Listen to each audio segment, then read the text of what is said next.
नमस्कार, स्वागत है आप सभी का डीडी न्यूज़ के इस खास बुलेटिन एक्सप्रेस 100 में, जहां हम आपके लिए लेकर आते हैं राजनीति, मनोरंजन, देश, दुनिया, खेल और व्यापार जगत की सभी बड़ी खबरों को एक्सप्रेस यानी फटाफट अंदाज में। मैं हूं चंद्रशेखर जोशी। तो आइए शुरू करते हैं तेज खबरों का सिलसिला। 5 राज्यों में हुए विधानसभा चुनाव में से 4 राज्यों की रविवार को मतगणना की सभी तैयारियां पूरी हो चुकी हैं। मतों की गिनती सुबह 8 बजे से शुरू होगी। छत्तीसगढ़ में मतगणना के लिए प्रत्येक विधानसभा क्षेत्र के लिए 14 टेबल लगाए गए हैं। मतों की गिनती पोस्टल बैलेट के जरिए भी होगी। ईटीपीबीएस यानी कि electronically transmitted postal ballot system द्वारा प्राप्त मतों को गिनने के लिए क्यूआर कोड स्कैनिंग का सहारा लिया जाएगा। 1181 उम्मीदवारों का भाग्य तय करने के दिन ड्यूटी पर लगभग 12,000 कर्मचारी तैनात रहेंगे। मध्य प्रदेश में भी मतगणना के लिए एक विधानसभा के लिए 14 टेबल लगाए गए हैं। हालांकि कुछ विधानसभा ऐसी हैं जहां मतदान केंद्रों की संख्या बहुत ज्यादा होने के कारण 21 टेबल लगाए गए हैं। मध्य प्रदेश में 77.82% मतदान हुआ है, जो कि 2018 की तुलना में 2.19% अधिक है। एमपी में मुख्य मुकाबला भाजपा और कांग्रेस के बीच है। राजस्थान में मतों की गिनती के लिए सभी तैयारियां पूरी कर ली गई हैं। सुरक्षा के लिए सीएपीएफ और आरएसी की 175 कंपनियां तैनात रहेंगी। राजस्थान की 200 में से 199 सीटों पर मतदान हुआ था। जयपुर, जोधपुर और नागौर में 2-2 केंद्रों पर और शेष 30 निर्वाचन जिलों में एक-एक केंद्र पर वोटों की गिनती की जाएगी। उधर पूर्वोत्तर राज्य मिजोरम में मतगणना की तारीख में बदलाव किया गया है। अब यहां 4 दिसंबर को मतगणना होगी। अलग अलग क्षेत्रों से आए सुझाव के बाद चुनाव आयोग ने वोटों की गिनती की तारीख में बदलाव किया है। उधर तेलंगाना में 30 नवंबर को 119 सदस्यीय विधानसभा के लिए हुए चुनाव की मतगणना की सभी तैयारियां पूरी हो चुकी हैं। मध्य प्रदेश, राजस्थान, छत्तीसगढ़ और तेलंगाना में रविवार को होने वाली मतगणना से पहले राजनीतिक दलों, समर्थकों और जनता के बीच अटकलों का दौर जारी है। मध्य प्रदेश में भाजपा अपनी सरकार की उपलब्धियों के आधार पर जीत का दावा कर रही है। वहीं कांग्रेस एंटी इनकम्बेंसी फैक्टर से आस लगाए बैठी है। कई एग्जिट पोल के रुझानों में पिछड़ने के बावजूद राजस्थान में कांग्रेस फिर से सत्ता में वापसी की उम्मीद लगाए हुए है, जबकि भाजपा अपने दमदार प्रदर्शन और गहलोत सरकार की नाकामियों की बुनियाद पर एक बार फिर जनता का आशीर्वाद मिलने का दावा कर रही है। छत्तीसगढ़ में भी सबके अपने अपने दावे हैं। भाजपा को लगता है कि एग्जिट पोल रुझान से कांग्रेस सरकार की लोकप्रियता में जबरदस्त गिरावट देखी जा रही है और यही उसकी जीत का कारण बनेगा, जबकि कांग्रेस को लगता है कि उसकी जीत पक्की है।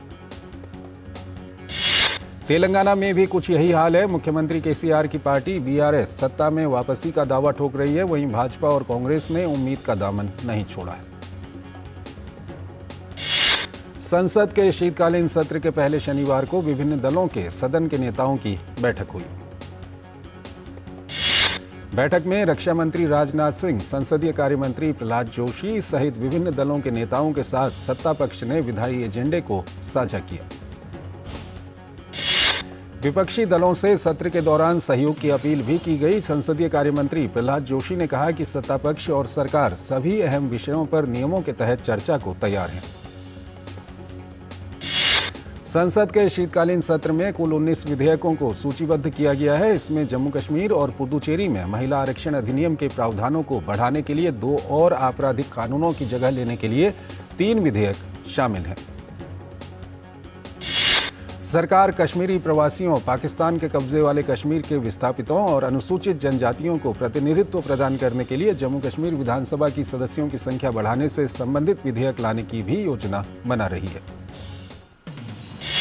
बैठक में कांग्रेस, टीएमसी, सपा, जेडीयू सहित तमाम विपक्षी दलों के नेताओं ने अपनी बात रखी। विपक्षी दलों ने महंगाई, जाति जनगणना, बेरोजगारी सहित तमाम विषयों पर चर्चा की मांग की। संसद का शीतकालीन सत्र 4 दिसंबर से शुरू होकर 22 दिसंबर तक चलेगा। मौजूदा लोकसभा का यह अंतिम पूर्णकालिक सत्र है। संसद के शीतकालीन सत्र में पहले ही दिन सोमवार को महुआ मोइत्रा मामले में लोकसभा की आचार समिति की रिपोर्ट लोकसभा के पटल पर रखी जानी है। माना जा रहा है कि सांसद विनोद सोनकर की अगुवाई वाली आचार समिति ने टीएमसी सांसद महुआ मोइत्रा के लोकसभा से निष्कासन की सिफारिश की है। एथिक्स कमेटी ने सांसद महुआ मोइत्रा, शिकायतकर्ता बीजेपी सांसद निशिकांत दुबे और वकील जय अनंत को बुलाकर मामले की पड़ताल कर अपनी रिपोर्ट तैयार की है। टीएमसी सांसद महुआ मोइत्रा पर आरोपों के मामले में लोकसभा की आचार समिति ने आईटी और गृह मंत्रालय से भी रिपोर्ट मंगाई थी, जबकि इस मामले को लेकर विपक्षी दल बयानबाजी कर रहे हैं। लोकसभा में कांग्रेस नेता अधीर रंजन चौधरी ने कैश फॉर क्वेरी मामले में लोकसभा अध्यक्ष को पत्र भी लिखा है। पत्र में टीएमसी सांसद महुआ मोइत्रा के खिलाफ आचार समिति की कार्यवाही के मुद्दे को उठाया गया है। महुआ पर लगे आरोपों की शिकायत लोकपाल को किए जाने के इस मामले में सीबीआई भी जांच कर रही है। COP28 सम्मेलन में हिस्सा लेने के लिए प्रधानमंत्री मोदी का संक्षिप्त यूएई दौरा बेहद सफल माना जा रहा है। पीएम मोदी ने दुबई में जारी इस सम्मेलन के कई सत्रों को संबोधित किया। पीएम ने न केवल जलवायु परिवर्तन से जुड़े मुद्दों पर भारत का पक्ष मजबूती से रखा, बल्कि इस वैश्विक मंच पर ग्लोबल साउथ के सरोकारों को भी उठाया।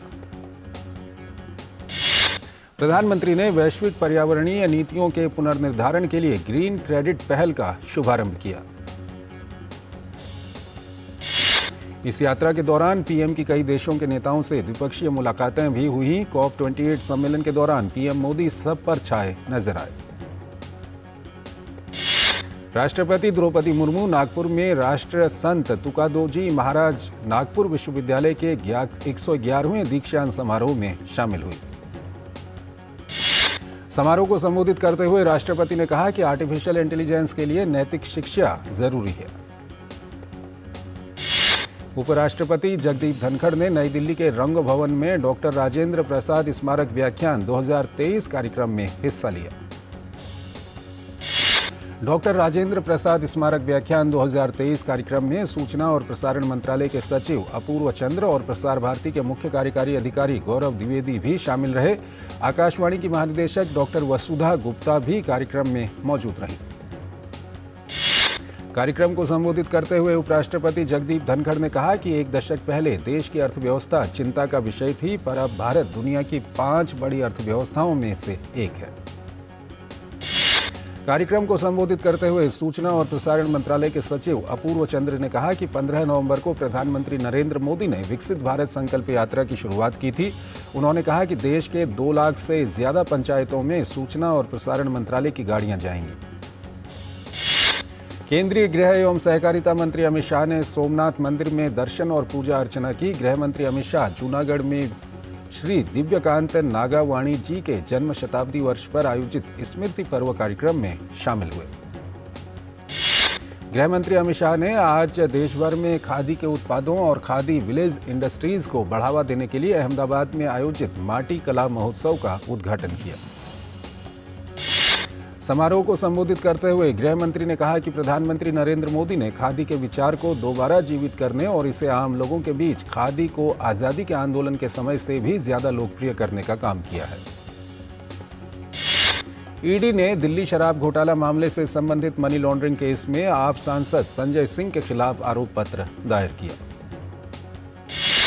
सरकार ने फर्जी खबरें और गलत सूचना फैलाने वाले 9 यूट्यूब चैनलों Bajrang education, Aapke Guruji, BJ news, Sansani live TV, GVT news, daily study, Bharat Ekta news, Ab Bolega Bharat और सरकारी योजना ऑफिशियल का भंडाफोड़ किया है।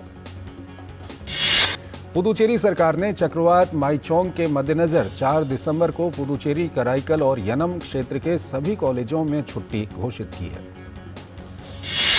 केंद्रीय प्रदूषण नियंत्रण बोर्ड सीपीसीबी के अनुसार दिल्ली में वायु गुणवत्ता सूचकांक AQI कई क्षेत्रों में बहुत खराब श्रेणी में पहुंच गया है।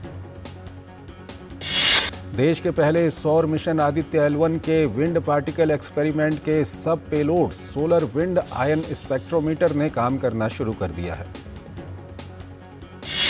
छत्तीसगढ़ के दंतेवाड़ा में बारसूर थाना क्षेत्र के बारसूर पल्ली मार्ग पर ब्रिज के पास आज सुबह आईईडी ब्लास्ट में सीआरपीएफ 195 बटालियन के 2 जवान घायल हो गए। चक्रवात मिचोंग से निपटने के लिए तमिलनाडु की राजधानी चेन्नई में तैयारियां जोरों पर हैं, जिसके चलते चेन्नई ग्रेटर पुलिस आयुक्त संदीप राय राठौड़ ने एगमोर में राज रथिनम स्टेडियम का दौरा किया और तैयारियों का जायजा लिया।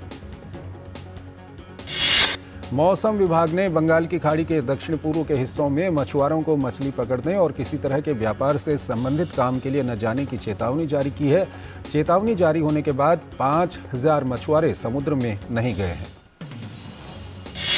केंद्रीय शिक्षा मंत्री धर्मेंद्र प्रधान ने ओडिशा में केंद्रीय मंत्री वी मुरलीधरन के साथ पूर्वोदय परिप्रेक्ष्य क्षेत्रीय कनेक्टिविटी पर विचार विषय पर 2 दिवसीय अंतर्राष्ट्रीय सम्मेलन में भाग लिया। केंद्रीय शिक्षा मंत्री धर्मेंद्र प्रधान ने कहा कि भारत की क्षमता और पड़ोसियों नेपाल, म्यांमार, भूटान और बांग्लादेश की क्षमता को मिलाकर इस इलाके को अग्रिम बनाना हमारी प्रतिबद्धता है। उत्तर प्रदेश फिल्म पर्यटन को बढ़ावा देने के लिए वाराणसी में संस्कृति पर्यटन पर लघु फिल्मों के 6ठे अंतर्राष्ट्रीय महोत्सव का आयोजन किया जा रहा है।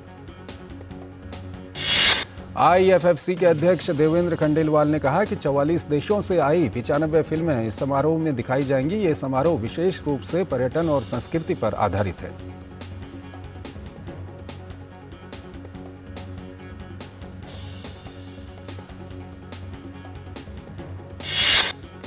दिल्ली के सैनिक फार्म इलाके में तेंदुए को पकड़ने के लिए ऑपरेशन जारी है। असोला भाटी वन्यजीव अभयारण्य के अधिकारी ने कहा कि हमने तेंदुए को पकड़ने का इंतजाम कर लिया है। सेंसेक्स भी 493 अंक चढ़कर 67,481 पर बंद हुआ। सेंसेक्स 15 सितंबर के अपने उच्चतम बंद स्तर 67,839 से महज 358 अंक पीछे है। बेंचमार्क निफ्टी तो रिकॉर्ड ऊंचाई पर बंद हुआ। निफ्टी 135 अंक की तेजी के साथ अपने पिछले उच्चतम स्तर 20,192 को लांघकर 20,268 पर बंद हुआ। सरकार ने कच्चे तेल पर अप्रत्याशित लाभ कर यानी विंडफॉल टैक्स को 6,300 रुपये प्रति टन से घटाकर 5,000 रुपये प्रति टन कर दिया है। सोने की कीमत में 40 रुपये का इजाफा हुआ। इसके बाद 22 कैरेट वाला गोल्ड बढ़कर 57,466 रुपये प्रति 10 ग्राम पर पहुंच गया, जबकि 24 कैरेट वाला गोल्ड का भाव 62,690 रुपये प्रति 10 ग्राम हो गया। वहीं चांदी 70 रुपये चढ़कर 77,470 रुपये प्रति किलोग्राम पर पहुंच गई। पंजाब में गन्ने की स्टेट एग्रीड प्राइस में 11 रुपये की वृद्धि करने की घोषणा की गई है। अब ये 391 रुपये हो गया है। पंजाब सरकार के खिलाफ गन्ना किसानों ने चेतावनी दी कि अगर गुरदासपुर में बस स्टैंड के उद्घाटन के बाद 400 रुपये से अधिक के गन्ने का रेट और शुगर मिलें चालू करने का नोटिफिकेशन जारी नहीं हुआ तो किसान फिर से संघर्ष के लिए तैयार हैं। उधर गन्ने की कीमत बढ़ोतरी को भारतीय जनता पार्टी ने खोखला बताया है। पार्टी की पंजाब इकाई के अध्यक्ष सुनील जाखड़ ने सरकार से पूछा है कि वो किसानों से किए इस वायदे को कैसे पूरा करेंगे। भारत के विनिर्माण क्षेत्र में बेहतरीन सुधार देखने को मिला है। नवंबर महीने में मांग बढ़ने और कीमतों का दबाव सुस्त होने से बढ़ोतरी दर्ज की गई। S&P ग्लोबल के ताज़ा सर्वेक्षण के मुताबिक नवंबर में परचेजिंग मैनेजर्स इंडेक्स यानी PMI बढ़कर 56 रहा। यह अक्टूबर में 8 महीने के न्यूनतम स्तर 55.5 पर था। भारत के विनिर्माण क्षेत्र में हुई बढ़ोतरी को विश्व के अन्य देशों की तुलना में देखा जाए तो ये काफ़ी सराहनीय है। PMI लगातार 6ठे महीने 50 से नीचे दर्ज किया गया। इजराइल और फिलिस्तीनी इस्लामवादी समूह हमास के बीच अस्थायी संघर्ष विराम समाप्त होने के बाद शनिवार को गाजा में एक विस्फोट से धुआं उठते हुए देखा गया। हमास के साथ एक सप्ताह पुराने संघर्ष विराम को आगे बढ़ाने के लिए बातचीत विफल होने के बाद गाजा में नए सिरे से लड़ाई शनिवार को दूसरे दिन भी जारी रही। मध्यस्थों ने कहा कि इजरायली बमबारी शत्रुता को फिर से रोकने के प्रयासों को जटिल बना रही है। गाजा स्वास्थ्य मंत्रालय के एक प्रवक्ता ने शनिवार को कहा कि शुक्रवार सुबह हमास इजराइल संघर्ष विराम समाप्त होने के बाद से गाजा में कम से कम 193 फिलिस्तीनी मारे गए हैं और 650 घायल हुए हैं। इजरायली सरकार के एक प्रवक्ता के अनुसार गाजा में हमास के नेता याह्या सिनवार को वार्ता में रुकावट के लिए दोषी ठहराया गया है, जिससे लगभग 2 महीने पुराने युद्ध में हुआ संघर्ष विराम टूट गया। इजरायली सरकार के प्रवक्ता ओफिर गेंडलमैन ने शनिवार को कहा कि हमास ने और अधिक बंधकों को रिहा करने से इनकार कर दिया है और इस फैसले के लिए हमास नेता सिनवार जिम्मेदार है। इजराइल का कहना है कि इससे गाजा में लड़ाई फिर से शुरू हो गई है। फिलिस्तीन रेड क्रिसेंट सोसाइटी ने शनिवार को कहा कि 50 सहायता ट्रक राफा सीमा पार से गाजा में दाखिल हुए। एक्स पर एक सोशल मीडिया पोस्ट में मानवतावादी संगठन रेड क्रिसेंट सोसाइटी ने कहा कि ट्रकों में भोजन, पानी, राहत सहायता और चिकित्सा सामग्री थी। जलवायु मामले में अमेरिकी राष्ट्रपति के प्रतिनिधि जॉन कैरी ने कहा कि मैं 100% आश्वस्त हूं कि हम इस ग्रह पर कम कार्बन और गैर कार्बन अर्थव्यवस्था प्राप्त कर लेंगे। जॉन कैरी ने कहा कि मुद्दा हम सभी के लिए एक है। आप जहां से भी आएं, आप देखें कि क्या हो रहा है। पिछली गर्मियों में आर्कटिक में तापमान सामान्य से 70 डिग्री फ़ारेनहाइट अधिक था। अंटार्कटिक में ये सामान्य से 100 डिग्री फ़ारेनहाइट अधिक था। जॉन कैरी ने कहा कि कल ही हमें पता चला कि ये साल इतिहास का सबसे गर्म साल है, लेकिन कोई भी इससे हैरान नहीं है क्योंकि पिछला साल इतिहास का सबसे गर्म साल था और दशक इतिहास का सबसे गर्म दशक। अमेरिका की उपराष्ट्रपति कमला हैरिस ने शनिवार को दुबई में संयुक्त राष्ट्र COP28 जलवायु शिखर सम्मेलन में कहा कि संयुक्त राज्य अमेरिका ने ग्रीन क्लाइमेट फंड के लिए $3 बिलियन देने का वादा किया है। $20 अरब से अधिक का ये फंड विकासशील देशों में जलवायु कार्रवाई का समर्थन करने के लिए समर्पित सबसे बड़ा अंतर्राष्ट्रीय फंड है। ये फंड संयुक्त राज्य अमेरिका द्वारा पहले दिए गए $2 बिलियन के अतिरिक्त होगा। माइक्रोसॉफ्ट के सह संस्थापक बिल गेट्स ने कहा कि कॉप के पास नवीनतम नवाचारों को देखने का एक मौका है। हम 8 वर्षों में एक लंबा सफर तय कर चुके हैं और कह रहे हैं कि हमें राजनीतिक प्रतिबद्धता की आवश्यकता है और हम इसे हल्के में ले सकते हैं। जर्मन चांसलर ओलाफ शोल्ज ने शनिवार को दुबई में विश्व जलवायु सम्मेलन में विकासशील देशों को जलवायु अनुकूल ऊर्जा में निवेश करने में मदद करने के लिए बुलाया और कहा कि उन्हें आनुपातिक धन मिलना चाहिए। दक्षिणी जर्मनी में सर्दियों की शुरुआत ने म्यूनिख में लंबी दूरी की हवाई और रेल यातायात को बाधित कर दिया है और बवेरिया को अपनी चपेट में ले लिया है। ट्रेनें रद्द होने के बाद शनिवार को म्यूनिख का मुख्य रेलवे स्टेशन फंसे हुए यात्रियों से खचाखच भर गया। जर्मन मौसम सेवा के अनुसार बवेरिया में शनिवार शाम तक 24 घंटों में 30 से 40 सेंटीमीटर ताज़ा बर्फबारी होने की उम्मीद है। बर्फबारी के साथ कई सड़क दुर्घटनाओं की सूचना है। भारत और ऑस्ट्रेलिया के बीच 5 मैचों की T20 सीरीज का 5वां और आखिरी मुकाबला रविवार को बेंगलुरु में खेला जाएगा। भारतीय टीम ने चौथे T20 मुकाबले को जीतकर पहले ही सीरीज अपने नाम कर ली है और टीम ने सीरीज में 3-1 की अजेय बढ़त बना रखी है। बांग्लादेश ने न्यूजीलैंड को 2 टेस्ट मैचों की सीरीज के पहले मुकाबले में 150 रन से हरा दिया। कीवी टीम को चौथी पारी में बांग्लादेश ने 332 रनों का लक्ष्य दिया था, लेकिन न्यूजीलैंड की टीम 181 रन बनाकर ऑल आउट हो गई। इस तरह मेजबान बांग्लादेश ने सीरीज में 1-0 की बढ़त बना ली है। पाकिस्तान के पूर्व तेज गेंदबाज जुनैद खान ने बाबर आजम पर निशाना साधते हुए कहा है कि भले ही बाबर आजम पिछले 4 साल से क्रिकेट के तीनों फॉर्मेट में टीम की कप्तानी कर रहे हों, लेकिन उनके अंदर कप्तानी को लेकर किसी तरह का कोई सुधार देखने को नहीं मिला है। इंग्लैंड क्रिकेट टीम के कप्तान जोस बटलर ने कहा है कि वेस्टइंडीज का दौरा एक नए युग की शुरुआत की तरह से रहेगा। इंग्लैंड और वेस्टइंडीज के बीच 3 मैचों की वनडे सीरीज का पहला मुकाबला रविवार को खेला जाएगा। भारतीय पुरुष जूनियर हॉकी टीम आज बेंगलुरु से मलेशिया में होने वाले जूनियर हॉकी विश्व कप के लिए रवाना हो गई। ये प्रतियोगिता मलेशिया की राजधानी कुआलालंपुर में 5 दिसंबर से 16 दिसंबर तक आयोजित होगी। भारतीय टीम प्रतियोगिता में इस बार ग्रुप सी में है, जहां टीम के साथ स्पेन, कोरिया और कनाडा की टीम है। BR अम्बेडकर स्पोर्ट्स फाउंडेशन के द्वारा दिल्ली में स्पोर्ट्स फॉर ऑल एक्टिविटी का आयोजन किया गया, जिसमें मार्शल आर्ट, कराटे, योग सहित कई देसी खेलों को जोड़ा गया। आयोजन का मकसद युवाओं को खेलों के प्रति जागरूक करना और शारीरिक फिटनेस को बढ़ाना है। शतरंज ग्रैंड मास्टर आर प्रज्ञानंदा की बहन वैशाली रमेश बाबू बनी भारत की 84वीं ग्रैंड मास्टर। वैशाली ने कोनेरू हम्पी और हरिका द्रोणवल्ली के बाद ये कीर्तिमान रचने वाली देश की 3री महिला ग्रैंड मास्टर का खिताब हासिल किया। क्रिस्टियानो रोनाल्डो के क्लब अल हिलाल ने सऊदी प्रो लीग में एक बार फिर जबरदस्त प्रदर्शन करते हुए अल नस्र को 3-0 से हरा दिया। इस जीत के साथ ही अल हिलाल की लीग में अपराजय दौर जारी है। टीम ने 13 मैचों में जीत दर्ज की है, जबकि वहीं 2 मैच टीम ने ड्रॉ खेले हैं। यूरोपा कॉन्फ्रेंस लीग में एस्टन विला और लेजिया वार्सो के बीच मुकाबले से पहले स्टेडियम के बाहर हुई झड़प में पुलिस ने 46 लोगों को गिरफ्तार किया है। इस झड़प के दौरान पुलिस के 4 अधिकारियों को चोटें आई। अंतर्राष्ट्रीय ओलंपिक समिति के अध्यक्ष थॉमस बॉक ने पेरिस का दौरा कर एथलीट्स विलेज में तैयारियों का जायजा लिया। बॉक एथलीट्स विलेज की तैयारियों से संतुष्ट दिखाई दिए। गौरतलब है कि फ्रांस की राजधानी पेरिस में 2024 ओलंपिक खेलों का आयोजन होना है।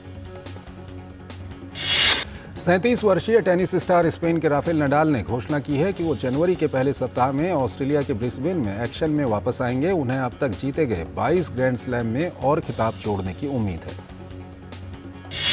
6 साल बाद आखिरकार खत्म हुआ कपिल शर्मा और सुनील ग्रोवर का झगड़ा। नेटफ्लिक्स पर पुरानी टोली के साथ वापसी। फिल्म एनिमल ने रिलीज के पहले ही दिन अपने दक्षिण भारतीय संस्करणों से 10 करोड़ रुपए से ज्यादा कमाई के बाद तेलुगु में सबसे ज्यादा कमाई करने वाली हिंदी फिल्म का तमगा हासिल किया है। रणबीर कपूर और Bobby Deol starrer film animal की बम्पर ओपनिंग के बीच एनिमल ऑनलाइन लीक हो गई, जो अब तेजी से वायरल हो रही है। फिल्म पुष्पा 2 के सेट पर हल्की चोट लगने के कारण अल्लू अर्जुन ने फिल्म की शूटिंग को अगले कुछ समय के लिए टाल दिया है। दिल्ली में आयोजित एक कॉन्सर्ट में आयुष्मान खुराना का मोए मोए गाने पर डांस सोशल मीडिया पर खूब पसंद किया जा रहा है। अभिनेता रणवीर सिंह को सिनेमा में उनके शानदार योगदान के लिए रेड सी इंटरनेशनल फिल्म फेस्टिवल में सम्मानित किया गया। मनोज वाजपेयी द्वारा अभिनीत फिल्म सिर्फ एक बंदा काफी है ने फिल्म फेयर OTT पुरस्कार में शानदार प्रदर्शन किया है। अपने अभिनय से दशकों तक सिल्वर स्क्रीन को रोशन करने वाली राखी गुलजार लंबे समय बाद बंगाली फिल्मों में वापसी करने को तैयार हैं। शाहरुख खान की फिल्म डंकी का नया गाना निकले थे कभी हम घर से रिलीज हो गई है। अभिनेता विक्की कौशल की फिल्म सैम बहादुर रिलीज हो गई है। फिल्म ने रिलीजिंग के पहले दिन बॉक्स ऑफिस पर शानदार प्रदर्शन करते हुए लगभग 5 करोड़ 20 लाख रुपए का कारोबार किया। तो इस बुलेटिन में फिलहाल इतना ही। आप बने रहिए DD न्यूज के साथ।